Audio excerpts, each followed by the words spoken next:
আমাদের রাসূলে পাক সাল্লাল্লাহু আলাইহি ওয়াসাল্লাম ছিলেন সহনশীল, ধৈর্যশীল ও ক্ষমাশীল। তিনি নারীদের অসহায়ত্ব দূর করার জন্য অনেকগুলো বিয়ে করেছিলেন এবং সকল স্ত্রীদের প্রতি তিনি ছিলেন সমানভাবে সহানুভূতিশীল। সকলের প্রতি তিনি সমানভাবে দায়িত্ব পালন করেছেন। কোনো স্ত্রীকেই তিনি কখনো কষ্ট দেননি বা অবহেলা করেননি। রাসূলুল্লাহ সাল্লাল্লাহু আলাইহি ওয়াসাল্লামের প্রিয়তম স্ত্রীদের মধ্যে একজন ছিলেন হযরত হাফসা রাদিয়াল্লাহু তাআলা আনহা। তিনি ছিলেন অত্যন্ত সুন্দরী ও বুদ্ধিমতী নারী এবং ওমর রাদিয়াল্লাহু তাআলা আনহুর স্নেহধন্য কন্যা। বাবার মতো তিনিও কিছুটা রাগী স্বভাবের ছিলেন। সামান্য কারণেই তিনি রেগে উত্তেজিত হয়ে উঠতেন। উহুদ যুদ্ধের পর তার প্রথম স্বামী খুনাইস উজাফা রাদিয়াল্লাহু তাআলা আনহু ইন্তেকাল করেন। অল্প বয়সেই স্বামীকে হারিয়ে হাফসা রাদিয়াল্লাহু তাআলা আনহা অত্যন্ত শোকগ্রস্ত হয়ে পড়লেন এবং নিরুপায় হয়ে বাবার বাড়িতে আশ্রয় নিলেন। সেখানে গিয়েও তিনি তার প্রিয় স্বামীর স্মৃতিতে বিভোর হয়ে থাকতেন। তার হাসি খুনসুটি ও ভালোবাসার মুহূর্তগুলো মনে পড়লেই অন্তর বিদীর্ণ হয়ে যেত।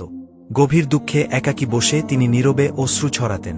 কন্যার এই অবস্থা দেখে ওমর রাদিয়াল্লাহু তাআলা আনহু তাকে সান্ত্বনা দিয়ে বললেন, হে হাফসা, তুমি তো আমার কলিজার টুকরা। তোমাকে এভাবে দেখে আমি যেন জীবিত থেকেও মৃত বোধ করি। তুমি ধৈর্য ধরো, এটাই আল্লাহর সিদ্ধান্ত এবং সকলকেই এটি মেনে নিতে হয়।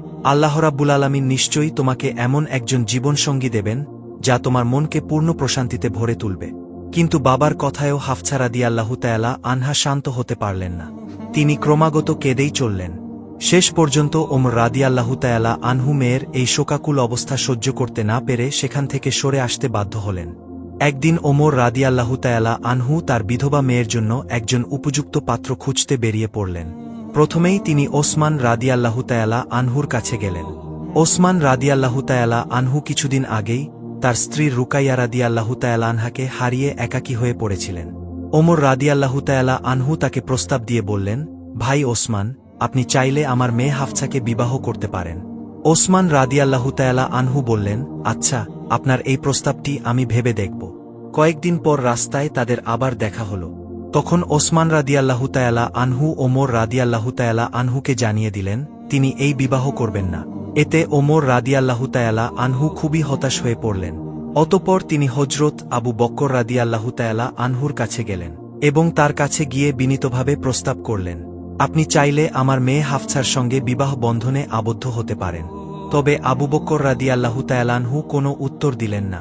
এভাবে পরপর দুজন কাছের বন্ধুর কাছ থেকে প্রত্যাখ্যিত হয়ে ওমর রাদিয়াল্লাহু তাআলা আনহু মন খারাপ করে বাড়ি ফিরে এলেন এবং আল্লাহ তাআলার কাছে দুঃখ প্রকাশ করে বললেন, হে আল্লাহ, কি হচ্ছে আমার সাথে?